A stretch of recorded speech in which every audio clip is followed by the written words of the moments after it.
Hello, everybody, and welcome to our virtual book launch to celebrate our inaugural Lady Joan Reid Children's Author in Residence, Professor Sarah B. Pomeroy, to speak about her book, Benjamin Franklin's Swimmer, inspired by Franklin's love of swimming and one of his first inventions, swimming fins. Professor Pomeroy, a distinguished professor of classics and history emerita at the City University of New York, is an accomplished author of numerous books, articles, and reviews on the topic of women in antiquity, including the classic Goddess, Whores, Wives, and Slaves, Women in Classical Antiquity. She has won many awards, including the Ford Foundation Fellowship, Guggenheim Fellowship, and the National Endowment for the Humanities Fellowship, and a Mellon Foundation Fellowship. Her pioneering work has been instrumental in our understanding of women in history. She will be in conversation today with Lynn Sherr, who is an award-winning broadcaster and author who spent more than 30 years at ABC News. She reported on the NASA Space Shuttle program from its inception in 1981 through to the Challenger explosion in 1986, shares numerous awards, including an Emmy, 2 American Women in Radio and Television Commendation Awards, a Gracie Award, and a George Foster Peabody Award. Her books include Swim, Outside the Box, and America the Beautiful, among others. And I'll now turn over to Lynn. Thank you, Caitlin, and hi, everybody. Nice to have you in my office for this moment. I guess we're going to get beyond this pretty quickly, but right now we're still in our home offices. In any event, I am thrilled to be doing this with Sarah and for this wonderful book that you have to get, Benjamin Franklin's Swimmer. We'll be talking exactly about that. I wanted to just start by telling you that when I first met Sarah Pomeroy only a few years ago, we were introduced by our mutual friend, the great, another great classicist, Mary Lefkowitz. I was so impressed to be meeting Sarah. I had, of course, read her book, Goddesses, Whores, etc. And it turned out that we also shared a love of swimming, which is sort of unusual for two people who care about the classics, also to care about swimming, but there we were. So Sarah and I got along famously, and she told me that after the lunch that she was going to send me her new book, her newest book on ancient Greek history, and I was absolutely delighted. So I asked her which of my books I could send her in return. Well, she didn't think very long. Well, she said, I already have your book about swimming, but may I please have another so I can keep it right by my pool? So now you know who Sarah Pomeroy is. She is a woman who is indeed a classicist, a candid soul, and she is a swimmer, which is what led to this wonderful book. And let's dive right in, have you meet the author and hear from her. And Sarah, we're going to get to the specifics in just a moment, but first of all, give us kind of an overview.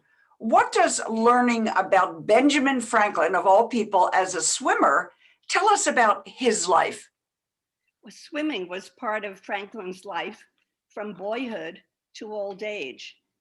It was responsible, at least in part, for his robust good health. Proximity to water also influenced his choice of lodgings, including the parlor floor at Franklin House, which is a short walk to the Thames, and rooms in a castle on the Seine.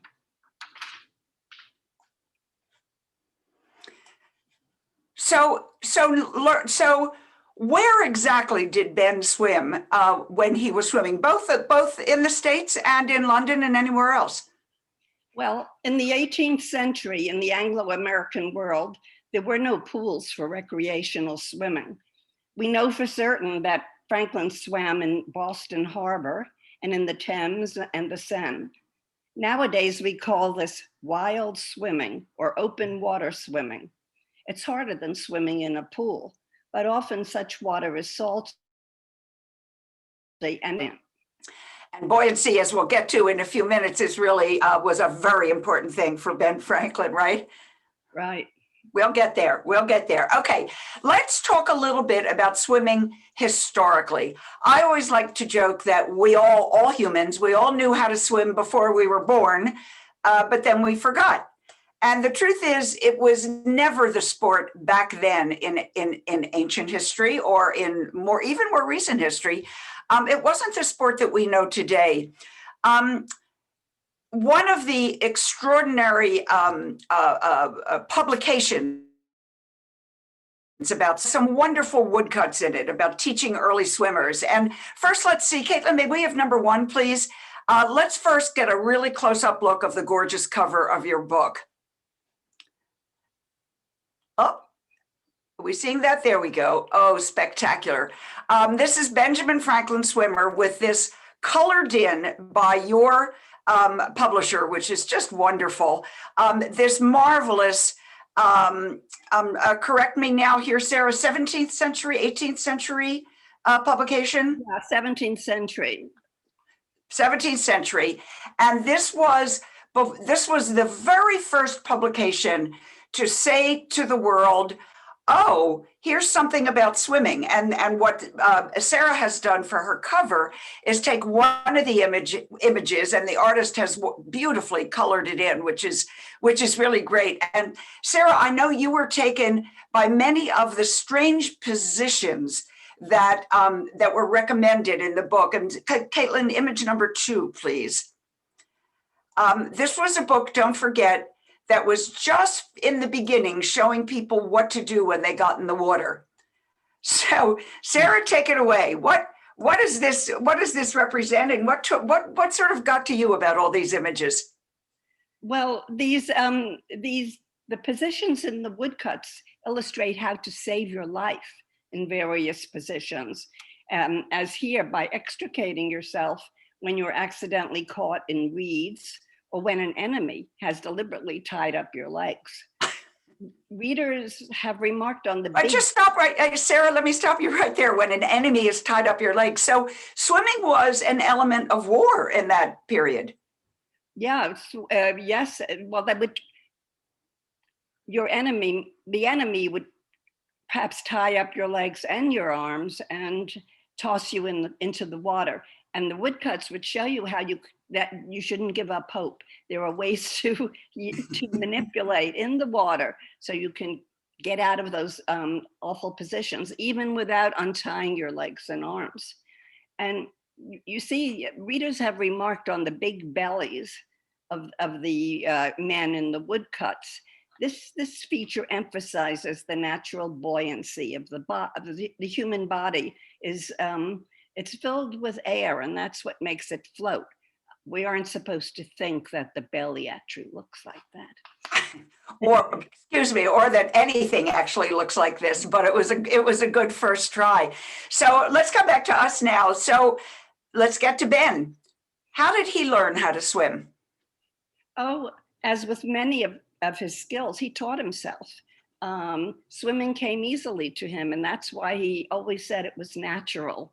And he would teach a beginning swimmer just to let himself go and float and feel the buoyancy.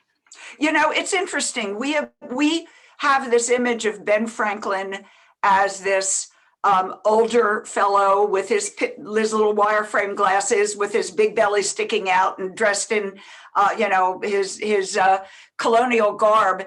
But he was a boy once, obviously, and it was as a boy that he taught himself how to swim, right? Yeah, he would be swimming in Boston Harbor. He was the youngest son in a family that eventually reached 17 children, and his parents were busy making candles, and nobody was looking after him, and so he was swimming and getting into some kinds of mischief too in the swimming. How many other boys would there have been swimming at the same time? Do we know the answer to that? No, we don't know the answer, but I feel that he was the leader of the gang, because he also, some of his mischief consisted of having his gang move a bunch of stones that builders were using to build a wharf, and to steal these stones and build their own wharf so that they could catch fish whether the tide was high or low, and they were punished for that. So it's a sport that Ben got into when he would notice. Of course, we're both on first name basis with him at this point, right? He's Ben. It's a sport that, or it's an activity that he got into as a child, and he did it throughout his life.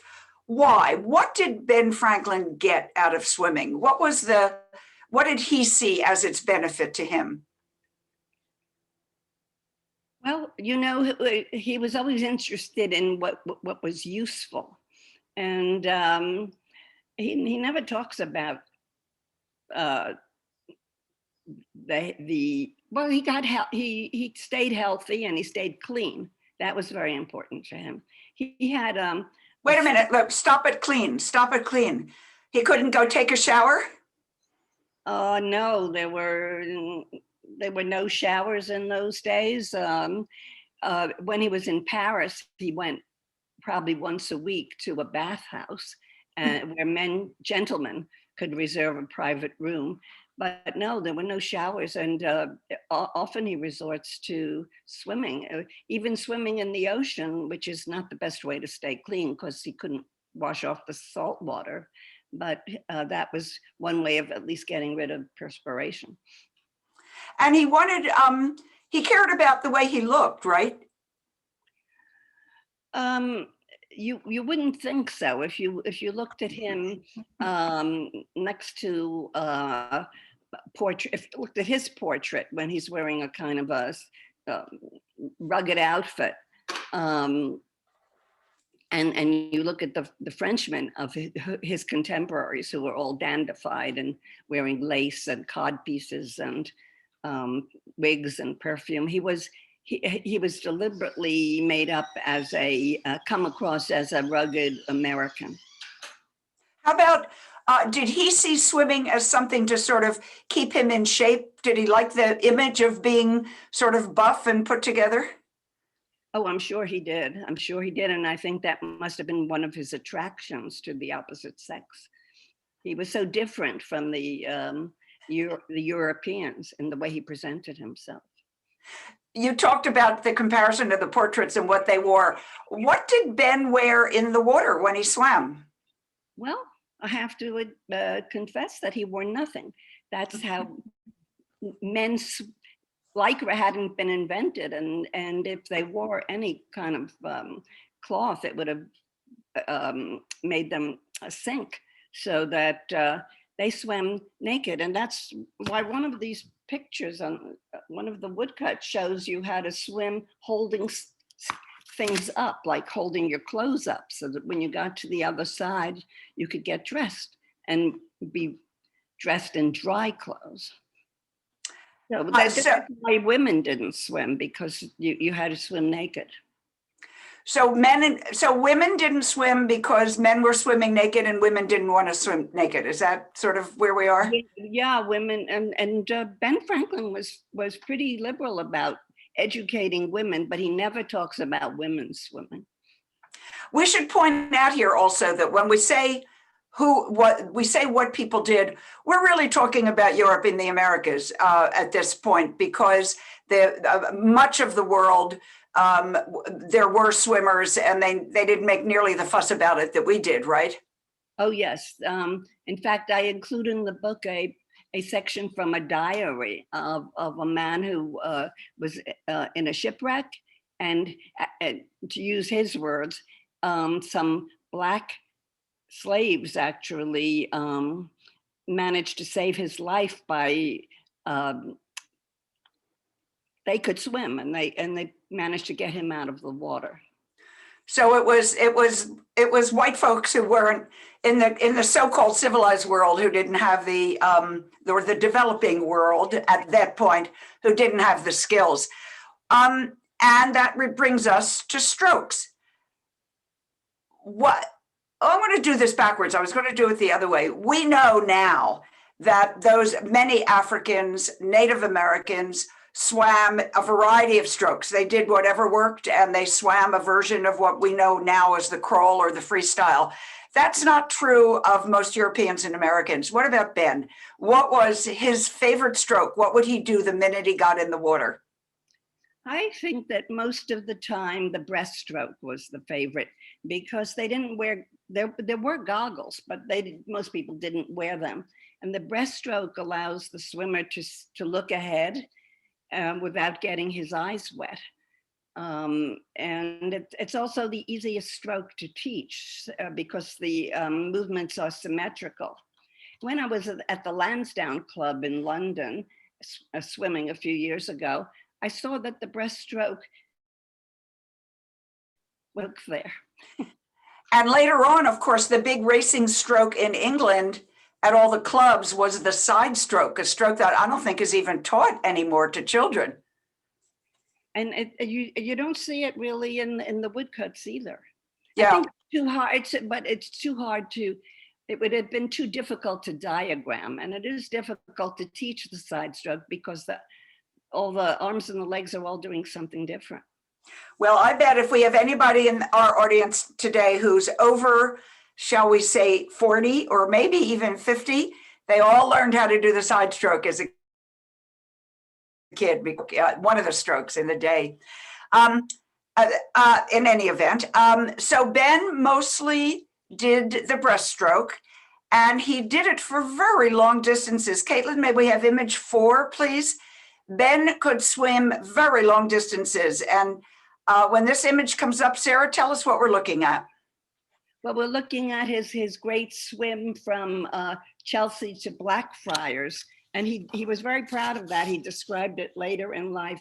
I'll read to you a bit from his autobiography about this great swim. This was a swim that took him 3.5 hours when he was a young man, and he had great endurance. So this is while you're reading that, the image we're looking at was of the Thames at that time. Is that right? Yeah, that's why you see the sandy shores. I don't think you'd see that nowadays.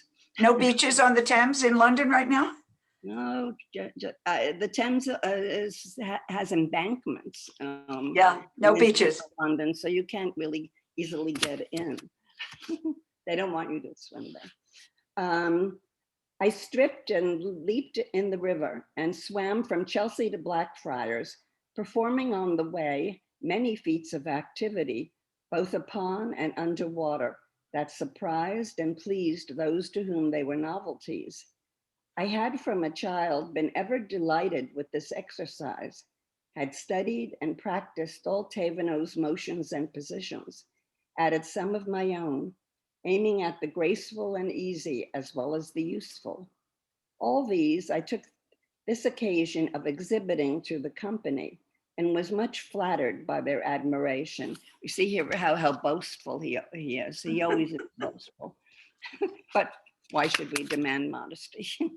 Well, let's talk about that swim a little bit. So, was this a normal thing for folks to just leap in the water and swim 3 miles or 3.5 miles in the Thames?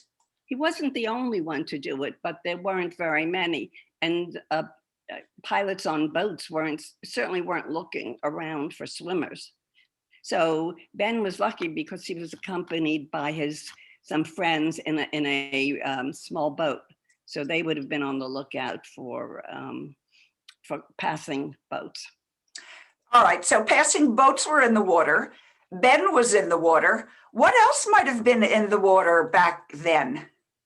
Well, there might have been a corpse or two. So we read in some novels anyway. I mean, there was an open sewage system, basically, right? It can't have been very clean. No, but Ben, I'm sure he cleaned himself off after, if he needed to. If he needed to. And what about the water temperature? What were his feelings? What were Benjamin Franklin's feelings about swimming in cold water versus warm water?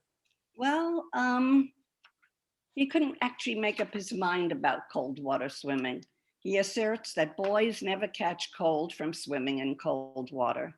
On the other hand, he tells a story about men who died immediately after jumping into cold water on a hot day. This anecdote, by the way, is not likely to be true. It takes about half an hour for a normal person to expire from hypothermia. Of course, cold water swimming is very popular nowadays, especially in England. It is indeed. When it was cold out, Franklin preferred air baths.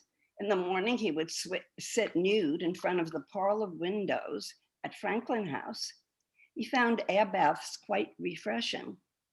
He often suffered from skin rashes, and as we know today, air is often the best cure for skin problems. So he was on to something, but a little, as usual, ahead of his time, right? as usual. Ahead of his time. Yes, he was.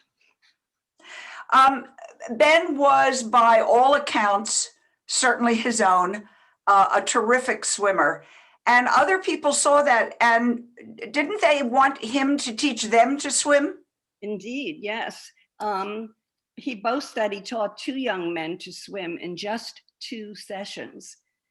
And swimming brought this lowly printer in contact with the British aristocracy. So William Wyndham asked him to teach his 2 sons how to swim because they were going on a trip. Wyndham also wanted him to start a swimming school in London, but Ben refused because he wanted to go home. Yeah, he wanted to go home and write the Constitution, as it turns out. What would we have lost if Ben had stayed, do you think? Oh, well, you know, I think he wasn't even sure which side he was on when he was young. His illegitimate son was actually a loyalist. So, but lucky for us, Ben did not stay and teach swimming. He came back here and we got the Constitution. Ben also invented, as Caitlin mentioned at the top, some swimming aids way ahead of his time. Caitlin, may we have image 3, please? And Sarah will tell us what these are. Well, where did the picture comes up? Sarah? There we go. There we go. When Franklin was a boy, he invented paddles to make swimming more efficient. They were shaped like painter's palettes, like these early 20th century ones. Unfortunately, he did not have a flexible material like plastic or rubber used for modern swim fins. He found that though his paddles worked on both his hands and feet, they were tiring and awkward to use, but he boasted about them. And when you look at this picture, big difference between this guy and Benjamin Franklin, but it's the same concept, of course. Yeah, making your it's like duck paddles. Making a broader surface so that you have more to swim on. More, you can push the water more efficiently. That's great. Okay, so leaving swim aids, leaving his paddles. Tell us, please, Sarah, about how hard-boiled eggs can teach you how to swim or to not be afraid of the water. Well, many readers have puzzled about it, even people in his own day. But he said the beginner should watch the teacher toss an egg in, and the egg would sink. And I'm assuming it's a white egg. The beginner then had to duck down to retrieve the egg. And the beginner would soon realize how difficult it was to get to the bottom and pick up the egg because the water held him up. And then the beginner would realize that the water was very buoyant because he couldn't even duck down and get the egg. It certainly was an unusual exercise. I haven't tried it myself. Have you, Lynn? No, I haven't, but I always wondered why he chose an egg. You and I were talking about this earlier, and you said you thought it was just something to distract a nervous swimmer, really, and anything would work, right? And bright that the swimmer could see through the water. Yeah. Fascinating. But there we are back to buoyancy again. And he was kind of interested in the science of swimming too, right? I mean, that's what the buoyancy fixation's the wrong word, because there's nothing wrong with caring about being buoyant in the water. We all want to be buoyant in the water. But he spent a lot of time trying to work it out, didn't he? Yeah, he didn't read Greek, so he may not have known about Archimedes' principle per se. But when he swam, however, he must have discovered for himself that a body immersed in water is subject to an upward force equal to the weight of the water it displaces. And he also knew the difference between fresh water and salt water, that the salt water was a little more buoyant. And this is something that I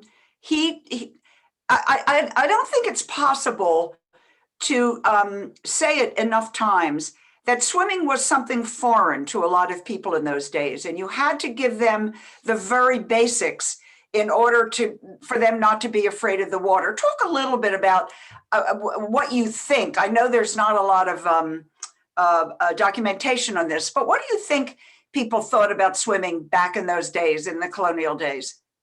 I think they were afraid of swimming because there were so many drownings.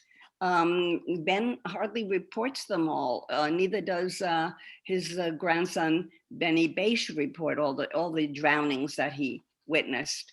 And this was because even sailors weren't taught to swim. Mm-hmm. The British Navy recorded whether a sailor could swim, but did not teach the sailors how to swim.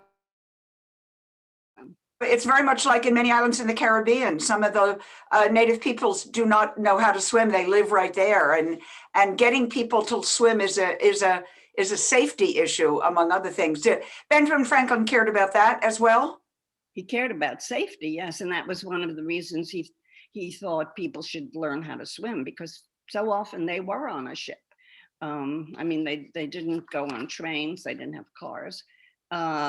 Even if you were riding in a carriage, the carriage might be crossing a river and the wheels would be in the water, and you'd have to know how to swim. I think his wife didn't join him, and was in Europe because she was afraid of the ocean journey. She didn't. Fascinating. And on this issue of documentation, it's also interesting that other people don't talk about Benjamin Franklin swimming. In other words, Ben Franklin talks about his swimming. Did you find any instances where any of his cronies, any other ambassadors or any of the colonists mentioned Ben swimming? Yes, there were some. A French friend mentioned it, and his grandson Benny Beish mentioned it. But it wasn't much talked about, no. And modern historians didn't notice it either, and that's why I wrote this book. Now everybody will know. So, Caitlin, may we have image 6, please? Sarah, you call Benjamin Franklin an evangelist for swimming. Explain this image to us and tell us why you think that. Well, Franklin advocated swimming as an essential part of boys' educational curriculum. He was also responsible, at least in part, for the formal development of swimming education in England, France, and the American colonies. And here we have a book, a manual about teaching swimming, and this author thinks it's useful to say that he's including Benjamin Franklin's advice for swimmers. What year was this book? This was, I think, the end of the 1800s. Yeah, and Benjamin Franklin was responsible for the, interest in creating swimming schools in France, England, and the United States. Wow, that's amazing. I'm just looking at the title of this, and it really speaks to what we're talking about, the new art of swimming. The new art of swimming. It was something new to them. Yeah, that's amazing because, as you said, we all swam before we were born. Right. Oh, well, let's now go to image number 5. We've been talking about we haven't quite talked about the joys of swimming. We'll get to that. Some people didn't want to deal with swimming or the water. What are we looking at here? We are looking at, well, some people thought that the ability to swim was a kind of magic, and they didn't trust it. Witches were often detected by ducking them in water. If the accused sank, well, probably because they panicked and took in water, then they were declared innocent, but the ordeal probably killed them anyway. If they floated, they were convicted. So floating was not always a good thing. Kind of sad, that horrible period of our lives. All right, let's get back to you now. Let's talk a little bit about Sarah Pomeroy. You are a classicist. You have spent most of your professional life, all of your professional life, in a world more than 2,000 years old and more. Why this book and why now? Well, the reason I was elected to the American Philosophical Society was that I changed the paradigm of ancient history. The American Philosophical Society is the oldest learned society in the United States, founded, of course, by Benjamin Franklin. We meet in Philadelphia in buildings dedicated to Franklin. That's how I became interested in him. I'm a swimmer, and in reading about swimming, even in your book, I noticed in passing that Franklin too was a swimmer. When I tried to find out more about his swimming, I realized that no one had ever investigated this important aspect of his life. And so I began my project. Did you hope to find something you didn't find? What was your goal in doing the book, Sarah? To fill out, I mean, it's hard to find something new to say about Benjamin Franklin. And here was as it was with women in antiquity, people had always said there's no evidence, you can't study women. And once I looked, especially I looked in archaeological and artistic works, I found plenty of evidence. So I just was, my appetite was whetted, and I looked into this. So give us the comparison. How did researching this book about a colonial American figure, one of our founding fathers, compare with the research that you've done on women in the ancient world? Well, for one thing, American history proved a far better choice than ancient history during the pandemic. For my work on women in antiquity, I always traveled to places like Greece, Italy, Egypt, and Turkey to examine archaeological and artistic evidence.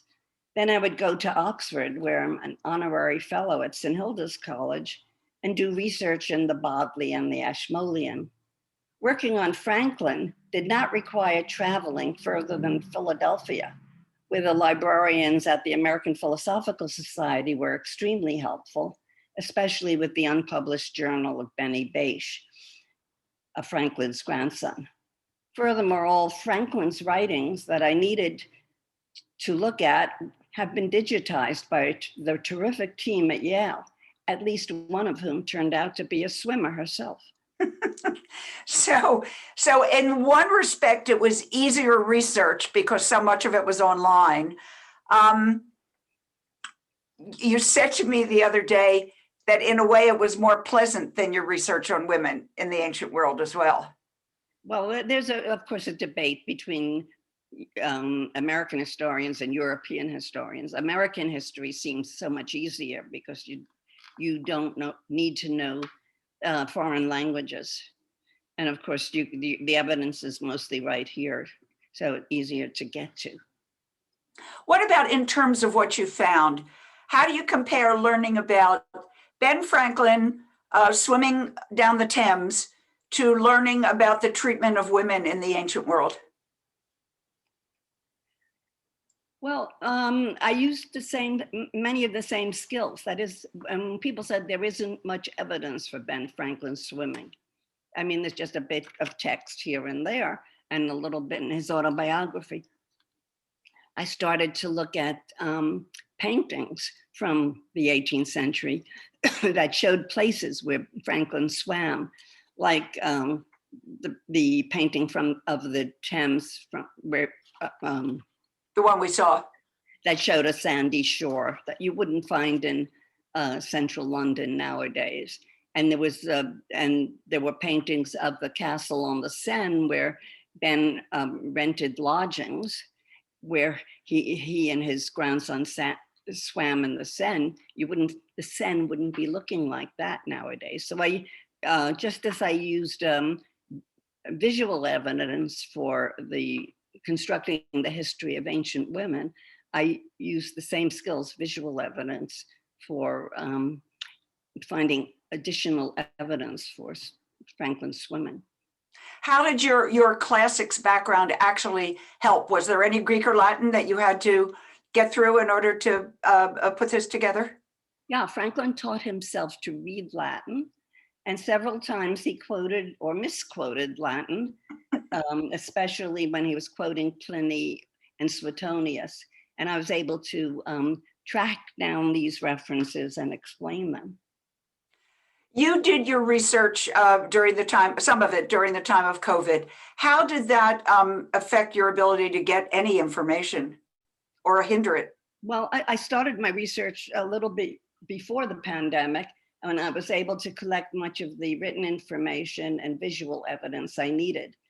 But once the pandemic started and museums and libraries were locked down, it was difficult to find the clearest images of the scenes I wanted to publish in the book. My editor, Mary McDonald, encouraged me by pointing out that this is not an art book. I use artistic and archaeological evidence to show how various bodies of water used to look when Franklin was swimming in them. Since the 18th century, of course, engineering has altered the Thames and the Seine. The Seine is now narrower and deeper than it was in Franklin's day. Let's turn a little bit to you now. How did you become a swimmer? I've always lived, now I'm talking to you from my house in Sag Harbor, New York, 3 blocks from the bay. I've been swimming in my heated pool since April 1st. And did you swim this morning? Yes, I did. Yes, I swim every morning, even in the rain. I mean, only lightning and thunder will prevent me from swimming. And unlike Ben, you don't have a conflict about cold water or warm water. You know which one you like. Well, I keep my pool at 86 Fahrenheit. That's almost a hot tub, Sarah. Oh yeah, well, I mean, if you're swimming from April 1st, you want it to be. There you go. Okay, let's have a little fantasy. Let's go on a fantasy trip. I want you to imagine you could sit down with Benjamin Franklin right now, or maybe even go for a swim with him, wearing bathing suits, of course. Tell me what you're looking for in the water. What do you want to see about Ben Franklin, swimmer? Well, of course, it would be fun to see him perform all the postures depicted in the woodcuts. I have no doubt that he could. I'd also show him the modern crawl and ask if he thought it was an improvement over the strokes he already practiced. Okay, that's good. Okay, now you're out of the pool or the ocean, and you're all dried off, and you're in your clothes. Cocktails, dinner. What do you want to ask him? Well, when I swim, I am transported to another dimension where I lie on the surface of the water, free to move in any direction, feeling a sensuous pleasure as the water passes through my fingers. I can only compare the sensation to what I used to feel when I flew my plane in Texas. Sometimes I would turn off the engine and float and glide in the silent air. Time would pass without my registering it. I'd like to know how Franklin felt when he swam. Did he enjoy it as I do? Franklin writes only about the usefulness of swimming, promoting health and hygiene, and most important, saving one's life. He never talks about the pleasure swimmers feel. You describe exactly the feeling that I get and that most other swimmers I've ever talked to get. And what a coincidence that you used to fly, because to me, swimming is the closest to flying I'll ever get without a plane. I agree with you. Okay, we're still in fantasy land.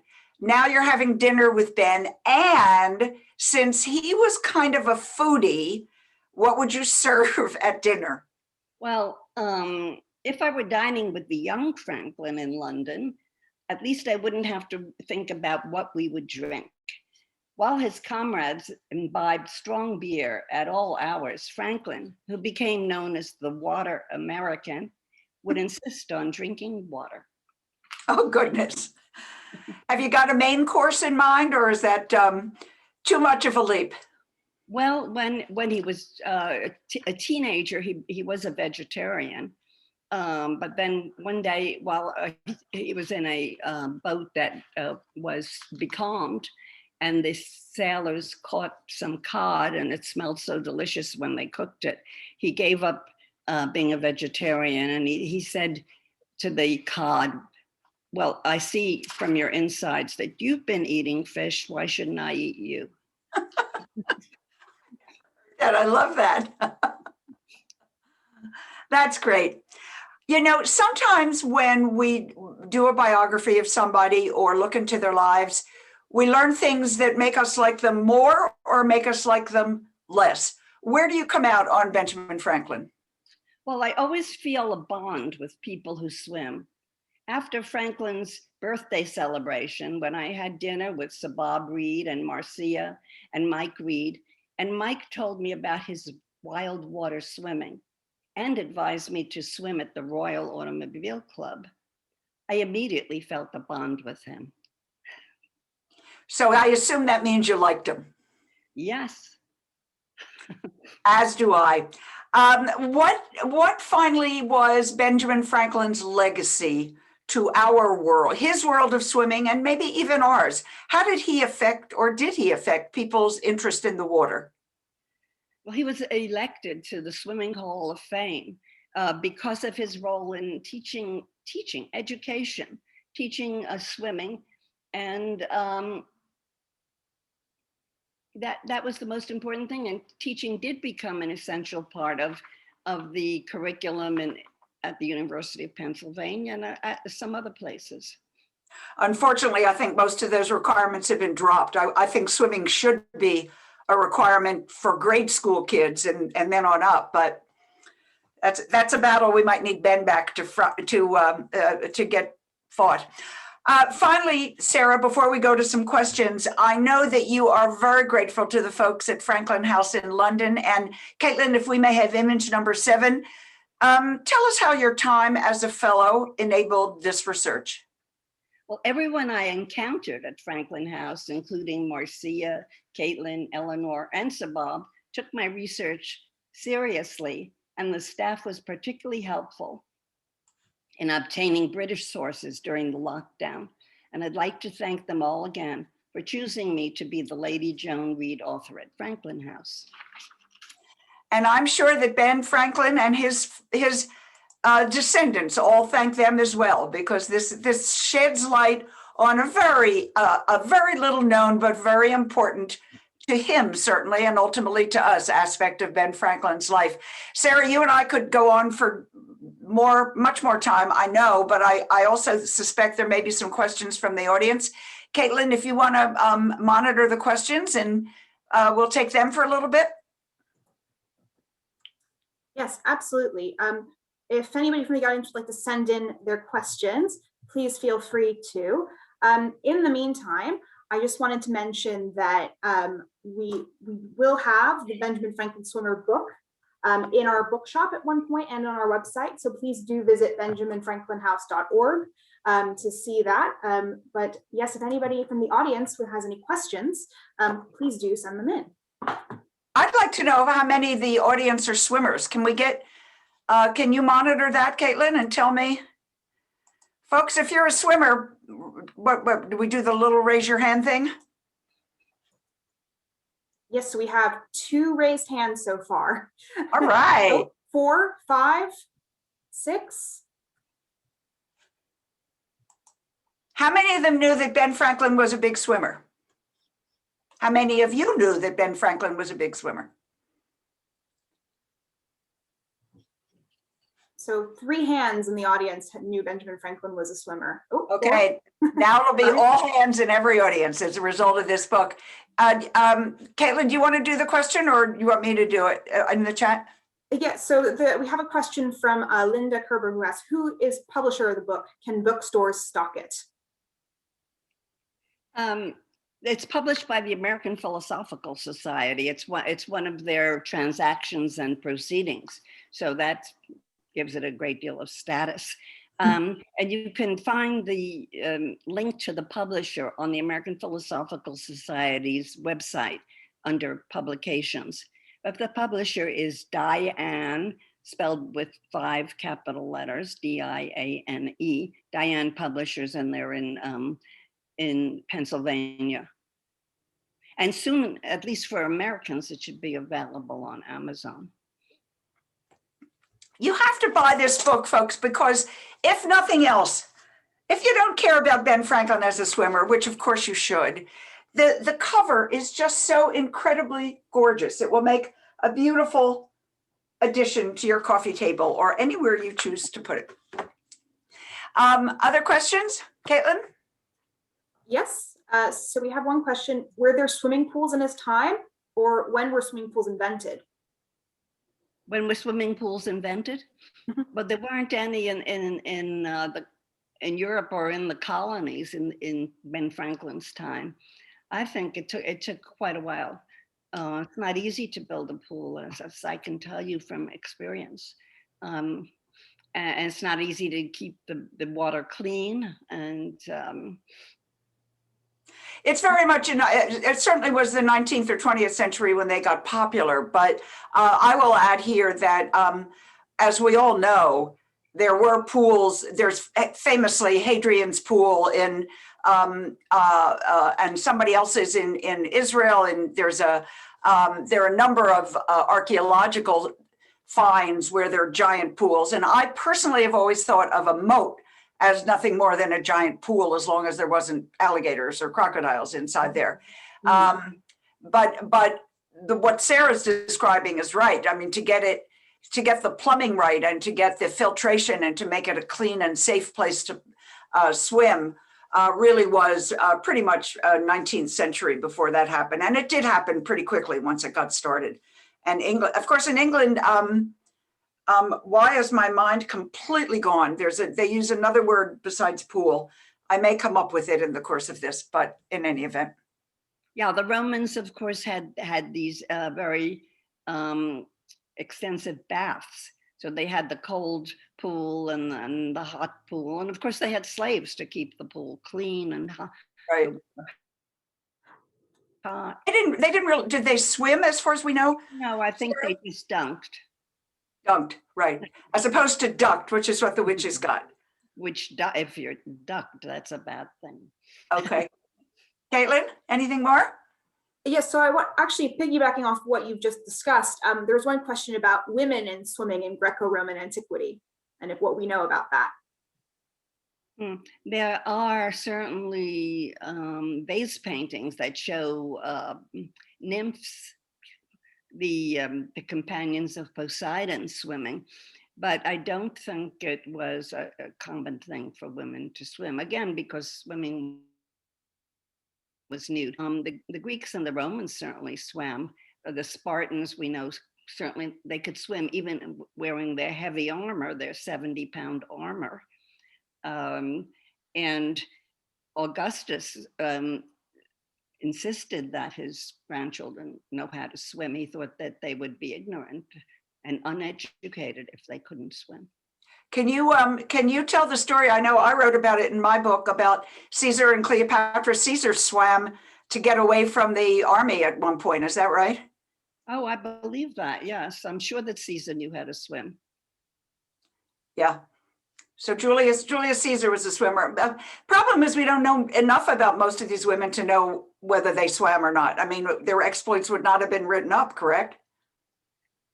Yeah. So and what we see about mythological women, we still can't be sure that actual women could swim.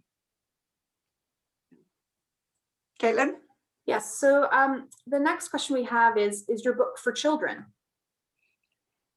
I started out by writing it for children, but then I saw that there would be footnotes, and this was a subject that had never been written about even for adults. But I wrote it in a simple style because this was an experiment for me. I was following Ben Franklin's advice to write simply, briefly, clearly. And so the sentences are not so complex as they might have been. Also, I include never before published excerpts from Benny Bache's diary. And Franklin took his grandson, Benny Bache, this was his daughter's son to Paris, and with him, Benny Beige kept the journal. He wrote in French, actually. And he describes his adventures swimming and flying a kite and losing the kite on the other side of the Seine. So I think young adults would be very interested in seeing what Benny Beige has to say. In fact, maybe if you wanted to ask me the usual question, like, what are you going to do now? I'm thinking possibly I'll work on Benny Beige's journal and think about publishing that. Why is he so interesting to you? Benny Beige, well, he writes so well, and he's an adolescent American adolescent in 18th century Paris, and then he was educated in Geneva because Ben Franklin didn't want him to stay in France and be educated under the monarchy, so he sent him to Geneva, like to boarding school. So it's an interesting life. So I have to ask, and I hope I'm not stepping on any toes here. Who's Jordana? Jordana is my oldest daughter. Your oldest daughter, Jordana, has left a note on the chat that says, "What a wonderful interview. I see the beginnings of my mother's next book, Benjamin Franklin Stud." Well, she is writing a book on Vigée Lebrun, and she's really steeped in these French liaisons. So she thinks you're there too, but if you're moving on to the adolescent, that's a different direction. Yeah. Caitlin, have we got anything more? No more questions at the moment. So if anybody wants to send in any more, now's your chance. We do have a couple more minutes. I want to say that I love this book. It's not only informative and interesting, it's very sweet, it's very dear, and it's important that all these aspects of history get put out there, and we don't just stick to the normal run of things. And the idea that somebody goes from one field to another is quite wonderful to me. Sarah, this is not your first venture outside of the classics, is it? No, actually, a couple of years ago, I published a book for the Getty on Maria Sibylla Merian, who also a book about a woman who lived in the 18th century, who was an entomologist and an artist. And the Getty had some of her first editions and some of her paintings. And so they asked me to write this book. And that was a book that was for young adults. But when I gave it to my friends and said, you can give this to your grandchildren, they all said, I'll keep it myself. So have you left the classical world for good at this point? Oh, no, I'm still, I've been writing a textbook. I'm writing the history of ancient Greece.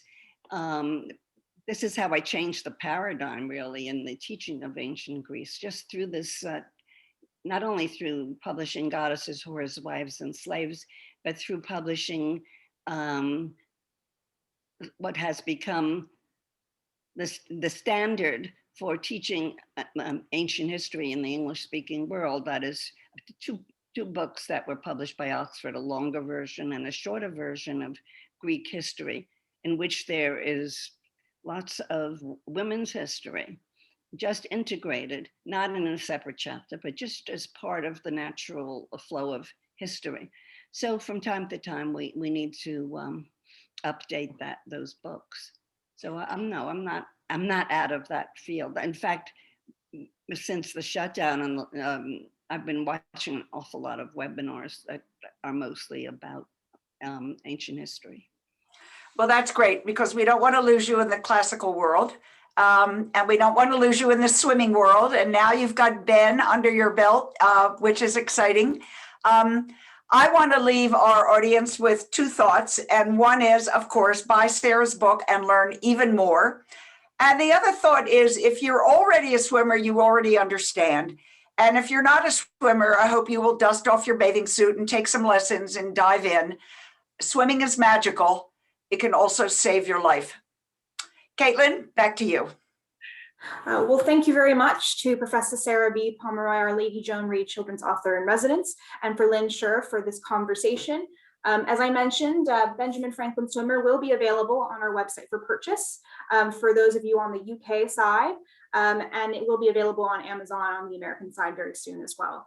But thank you both for joining us today for this event. And thank you to all of you who have joined us today. And Benjamin Franklin House is officially reopened to the public with UK government guidance. So please do come visit us at the house if you are in London, or continue to follow for all of our virtual events coming up available on our website. So thank you, everybody. Thanks, Caitlin. Bye. Bye-bye.